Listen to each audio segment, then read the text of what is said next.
ఇప్పటికే 20 ఏళ్ల క్రితం 2006 ఫిబ్రవరి నెలలో అనంతపురం జిల్లాలో మహాత్మా గాంధీ గ్రామీణ ఉపాధి హామీ పథకాన్ని నాటి ప్రధాని మన్మోహన్ సింగ్ ప్రారంభించారు. దాని వెనుక చొరవ తీసుకున్నది అంతా ఉమ్మడి ఏపీ ముఖ్యమంత్రి అయిన వైఎస్ఆర్ అన్నది తెలిసిందే. 20 ఏళ్ల పాటు దేశవ్యాప్తంగా సాగిన ఆ పథకాన్ని తాజాగా కేంద్రంలోని ఎన్డీఏ ప్రభుత్వం మొత్తం మార్చేసింది.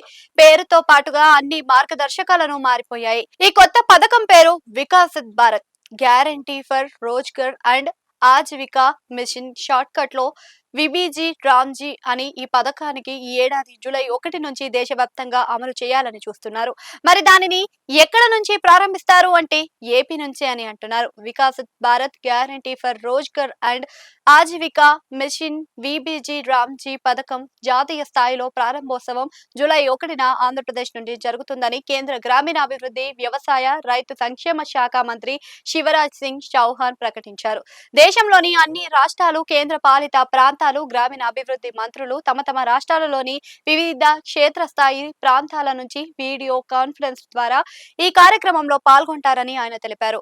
అంటే ఏపీ నుంచే ఈ కొత్త పథకం కూడా స్టార్ట్ అవుతుంది అన్న మాట కూడా ఉంది. ఇదిలా ఉండగా ఏపీ ఉప ముఖ్యమంత్రి పవన్ కళ్యాణ్ న్యూఢిల్లీ పర్యటనలో భాగంగా శివరాజ్ సింగ్ చౌహాన్ తో సమావేశమయ్యారు.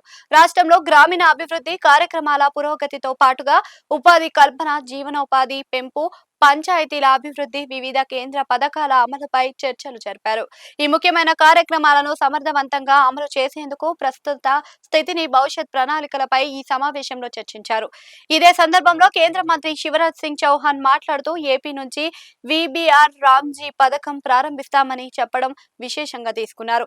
ఇక ఏపీలో పంచాయతీ రాజ్ వ్యవస్థలో అమలు అవుతున్న పలు కార్యక్రమాల గురించి పవన్ కళ్యాణ్ కేంద్ర మంత్రికి వివరించారు. దాంతో ఆయన హర్షం వ్యక్తం చేశారు.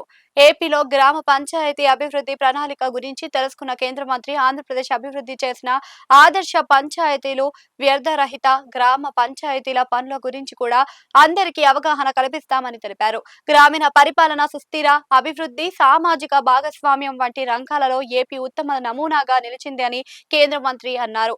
అలాగే నూతన ఆవిష్కరణలు ప్రదర్శిస్తూ ముందుకు సాగుతుంది అని, తద్వారా ఇతర రాష్ట్రాలు ఈ విజయవంతమైన అనుభవాల నుండి ఎన్నో పాఠాలు నేర్చుకోవాలని కూడా కేంద్ర మంత్రి ఈ సందర్భంగా వ్యాఖ్యానించడం ఏపీకి మెచ్చు తక్కునకు అంతా చూస్తూ ఉన్నారు.